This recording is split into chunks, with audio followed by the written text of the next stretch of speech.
네, 안녕하세요 여러분. 제니쌤입니다.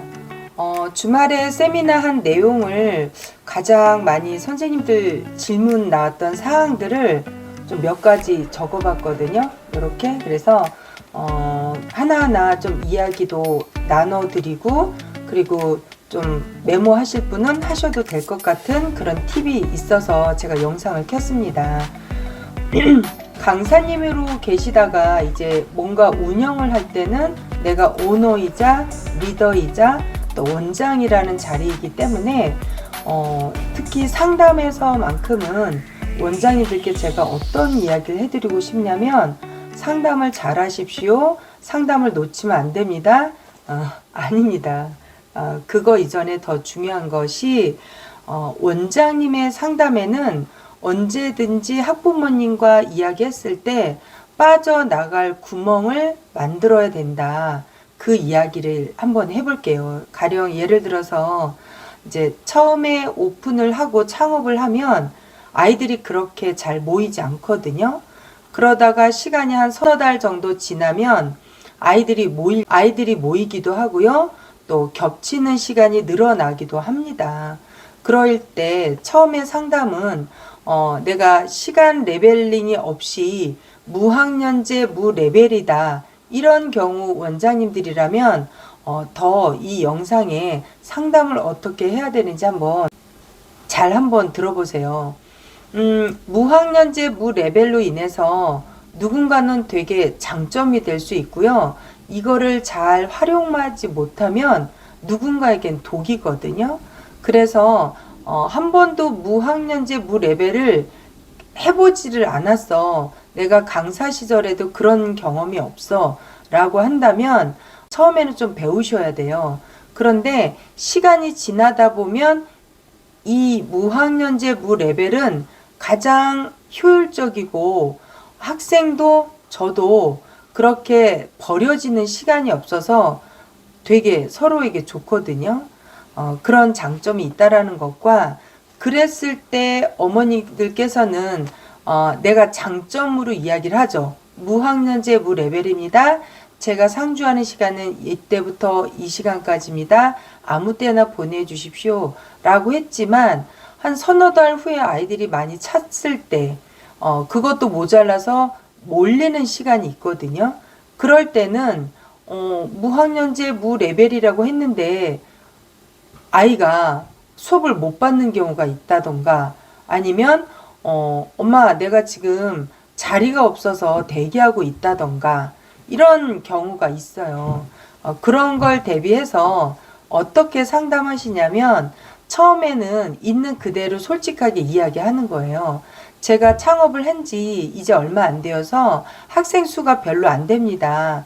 그러나 아이들이 아마 더 늘어나거나 몰리는 시간이 생기면 그때는 제가 전체 학부모님들께 공지를 해 드리도록 하겠습니다. 아마 몰리는 시간을 피해서 전후로 보내주시면 한 명 한 명 더 밀착 관리 받을 수 있습니다 라는 상담 멘트를 놓치시면 안 돼요. 근데 그런 거 없이 무학년제 무레벨을 장점으로 살려서 하셨다면 그 시간에 와도 우리 아이는 아무 때나 와도 수업을 받는 게 당연한 거거든요. 그런데 나의 계산과 상관없이 아이들이 너무 많이 몰리는 시간대가 생겼다. 그럴 때는 어머님들이 자칫 기분 나빠하거나 오해할 수 있거든요. 어머 땡땡아 너 왜 아직도 안 와? 올 때가 됐는데. 그랬을 때 엄마 나 사실은 왔는데 애들이 너무 많아서 좀 대기하다가 들어갔어. 또는 엄마 내가 지금 왔는데 수학을 먼저 가야 될 것 같아. 여기 지금 앉아서 공부할 자리가 없어 라는 경우도 생기거든요. 그러한 거를 사전에 막기 위해서는 원장님께서 항상 빠져나갈 구멍을 만들고 상담을 해라. 그런 이후에 문자를 보내실 때는 처음에 제가 상담할 때 말씀드린 바와 같이, 또는 안내드린 바와 같이 막상 아이들이 이 시간대가 가장 많이 붐빕니다.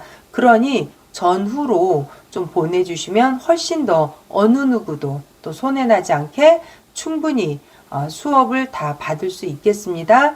협조해 주시면 감사하겠습니다. 하고 무슨 뭐 1대1 밀착관리 어디 교실 이렇게 문자 발송을 하는 겁니다. 그리고 두 번째로는 카톡을 함부로 묵지 않는다 이 내용이거든요. 부모님들도 그렇게 내가 원치 않는데 학원장이라는 이유로 묶어버리면 나가기도 곤란하고 딱히 할 말도 없는데 뭐 카톡 내용이 별로 영양가도 없는 것들이야. 그러면 이 부모님 입장에서는 그 방에 머물러 있기를 원치 않지만 또 나가기도 되게 곤란한 상황이 있을 수 있거든요. 모든 그런 서신 내용은 다 문자로 발송한다는 거. 또 하나 문자 발송의 장점은요, 모든 근거가 다 남아요. 특히 이제 가령 예를 들어서 오늘이 12월 6일이다.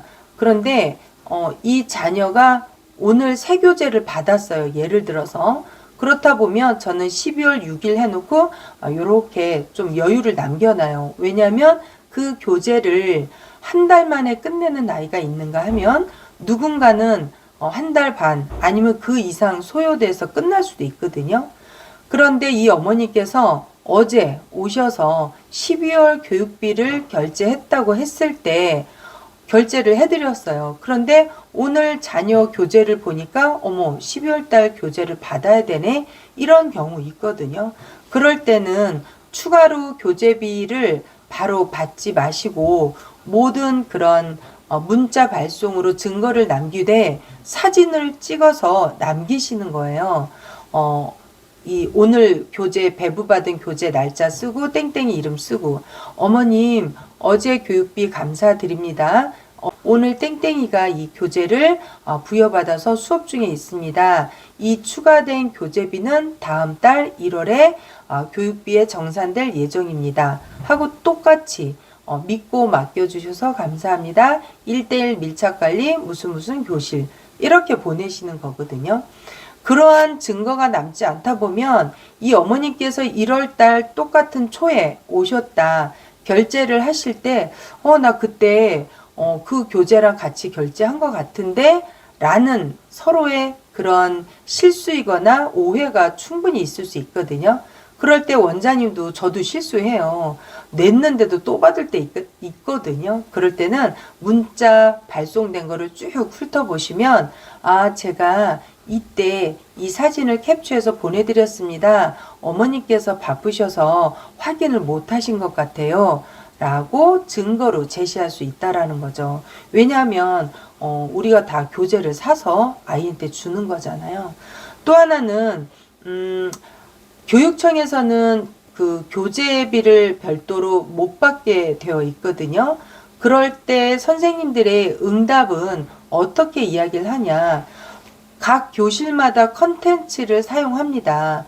많게는 하나, 저 같은 경우는 한 대여섯 개 쓰고 있거든요. 그래서 저는 컨텐츠 사용료라고 이야기를 합니다. 예를 들어서 연락이 왔다고 하면 교재비가 별도의 교재비를 못 받게 되어 있는데 이게 무슨 명분으로 받았냐라고 한다면 저는 컨텐츠 비용입니다 라고 이야기를 하거든요.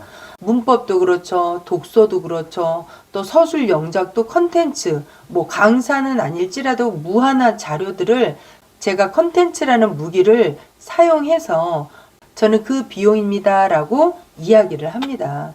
물론 20년 넘도록 전화 한 번도 온 적은 없지만 그래도 참고로 엄연한 컨텐츠 비용은 훨씬 더 비싼 걸 쓰고 있거든요. 그래서 저는 충분히 그 가치 이상의 고퀄리티 수업을 쓰고 있습니다 라고 이야기를 하고 이거는 컨텐츠 비용의 일부다 라고 저는 안내를 해 드립니다. 또 한 가지는 저는 상담할 때 그냥 무소식이 희소식입니다. 제가 딱히 전화 드릴 일은 없을 거예요 라는 멘트를 항상 해요. 왜냐하면 그렇게 누군가 전화 오는 것도 사실은 불편하거든요. 단지 초등 저학년 어머님들만 좀 궁금해 할 뿐이죠, 초기에. 그러나 그 또한 저는 문자로 안내를 해드려요. 우리 땡땡이 오늘 첫날 수업인데 그래도 잘 받고 갔습니다. 집에 귀가는 잘 했나요? 이런 식으로 안전도에 대한 좀 무게를 실어서 발송을 하거든요.